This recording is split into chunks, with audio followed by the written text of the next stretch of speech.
नमस्कार. मी शिवाजी जवरे. आपण बघत आहात तारतम्य. मित्रहो, आपण बिहारच्या निवडणुकीच्या संबंधी काही वार्ता, काही मुलाखती वगैरे ऐकल्या असतील.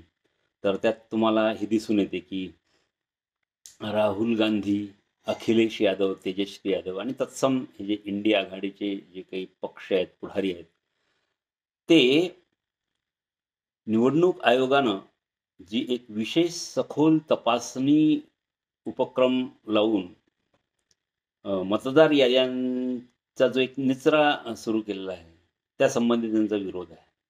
सर्वोच्च न्यायालयानं ज्या प्रकारे निवडणूक आयोग विशेष सखोल तपासणी करीत आहे, त्या उपक्रमाला हिरवी झेंडी दाखवली आहे, की हो तुम्ही हे करीत राहा. बरोबर आहे म्हणून. अन्यथा सर्वोच्च न्यायालयाने कुठला फटकारा मारला तेव्हा सर्वोच्च न्यायालयाचे हे त्या निकालाचे हे लोक भांडवल करतात. परंतु यावेळेस मग निवडणूक आयोगाला जर सर्वोच्च न्यायालयाने हिरवी झेंडी दाखवली आहे, तर नका त्या निवडणूक आयोगाच्या उपक्रमाचं समर्थन करू. निदान त्याला विरोध तर करायला नको. दुसरी गोष्ट अशी, की हे जे सीमावर्ती काही प्रांत आहेत, राज्य आहेत, त्यामध्ये म्यानमार, बांगलादेश आणि नेपाळ मार्गे बांगलादेश असे काही पाकी नागरिक सुद्धा तिथे आलेले आहेत. या विदेशी नागरिकांच्या मतदानावर राजकारण करून सत्ता मिळवण्याची जी एक वाईट खोड अ, नेहरू-इंदिरापासून जी चालत आलेली आहे. काही लोकांनी एक एक नवीन एक धाक निर्माण केलाय, की बुवा आजकाल काही पत्रकार किंवा काही लोक किंवा काही सरकारं हे नेहरूंचं प्रतिमाभंजन करतात वगैरे. प्रतिमाभंजन कशाला करतात? विषय निघाल्यानंतर जर संदर्भासह काही गोष्टी जर सांगण्यात येतील, की आसाम स्टुडंट्स युनियनने ज्या प्रकारे 70च्या दशकामध्ये आंदोलनं केली, 60च्या दशकामध्ये आंदोलनं केली, की परकीय नागरिकांवर नियंत्रण आणा, परकीय नागरिकांना इथे त्यांचा समावेश करू नका.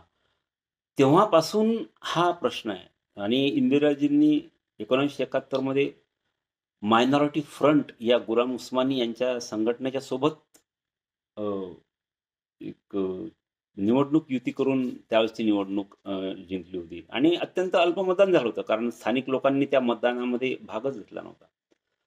असो, एकूण हे सांगण्याचा अर्थ असा, की काही लोक विदेशी नागरिकांच्या मतदानावर राजकारण करून सत्ता बळकावण्याच्या अत्यंत वाईट खोडीने ग्रस्त असे आहेत. आणि त्या लोकांच्या संबंधी म्हणजे तुम्ही हा देश काही दिवसांनी लोकतांत्रिक आणि मानवतावादी ठेवणार आहात की नाही? कारण हा देश जर अफगाणिस्तान, पाकिस्तान, बांगलादेश अशा प्रकारच्या स्वभावाचा होत गेला, तर तिथे निश्चितच मग लोकतंत्र आणि मानवतावाद उरूच शकत नाही.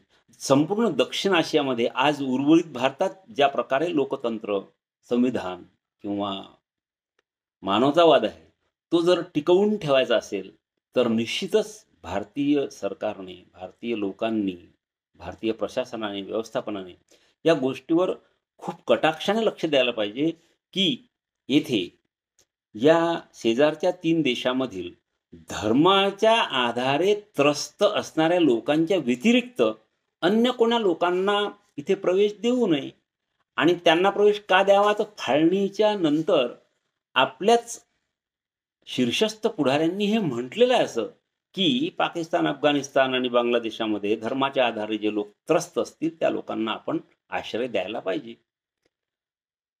आणि असं जर आपण केलं नाही, तर भारताचं संभाव्य चित्र काय होईल? ह्याचा विचार करून आपण राहुल गांधी, तेजस्वी यादव, अखिलेश यादव आणि तत्सम या लोकांची खेळी, ती जरी त्यांना त्यांच्या वैयक्तिक राजकीय महत्त्वाकांक्षेच्या पूर्ततेसाठी महत्त्वाची वाटत असली तरी, राष्ट्र म्हणून आणि शीख, जैन, बौद्ध, हिंदू, जैन, अन्य हे जे जे लोक आहेत, या लोकांच्या पुढच्या पिढ्यांच्या भविष्याचा विचार करता विदेशी नागरिकांच्या लोंढ्यांना इथे विरोध करणं किंवा बरं त्यात काही म्हणजे ती काही कोणती काही वाईट कृती अशातला भाग नाही.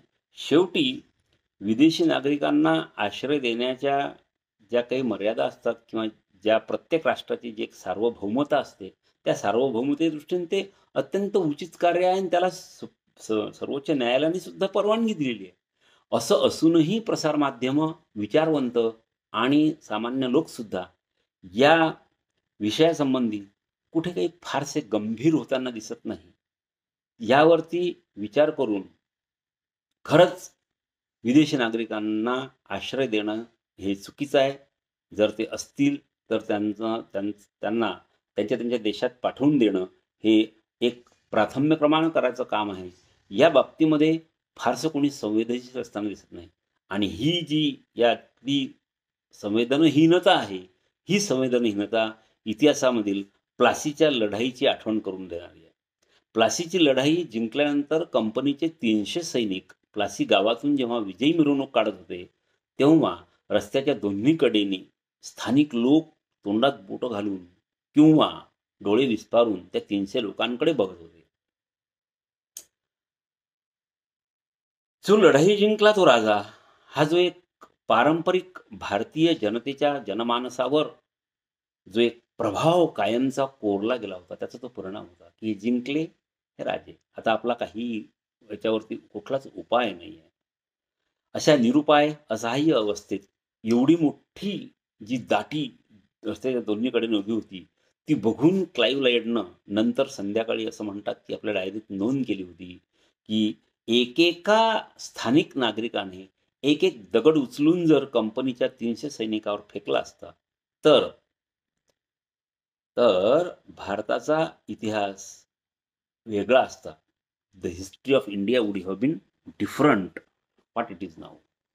तर अशाच प्रकारे आपण आज जर विदेशी नागरिकांच्या लोंढ्यांच्या संबंधी, त्यांच्या येण्याच्या संबंधी, त्यांच्या वास्तव्याच्या संबंधी जर संवेदनहीनता बाळगली, तर 60-70 वर्षांनी अशाच प्रकारचं विधान लिहिलं जाईल. आणि जर ती बाळगली, जर संवेदनशीलपणे आपण जर त्यावरती उपाय आणि दक्षता घेतल्या, तर 60-70 वर्षांनी हेही नोंदलं जाईल, की पूर्वजांच्या सावधानतेमुळे, पूर्वजांच्या मानवतावादाच्या आणि लोकतंत्राच्या ओढीपायी त्यांनी ज्या काही दक्षता घेतल्या, त्यामुळे आज आपण इथे लोकतंत्र आणि मानवतावाद जिवंत पाहू शकतो. अन्यथा जे अफगाणिस्तानात होत आहे, जे पाकिस्तानात होत आहे, जे बांगलादेशात होत आहे, जे सिरिया किंवा अन्यत्र ज्या ठिकाणी लोकतंत्र आणि मानवतावादाचं मातेरं होत आहे किंवा त्याची ससेहोलपट होत आहे, लांडगेतोड होत आहे, त्या सगळ्या प्रकारचं दृश्य भारतातही होऊ शकते. हे वास्तव ज्या लोकांना कळत नाही, त्या लोकांचं राजकारण, त्या लोकांची बुद्धी, त्या लोकांची विचारक्षमता हे प्रश्नांकित आहे. एवढंच तुम्हाला सांगू शकतो. धन्यवाद.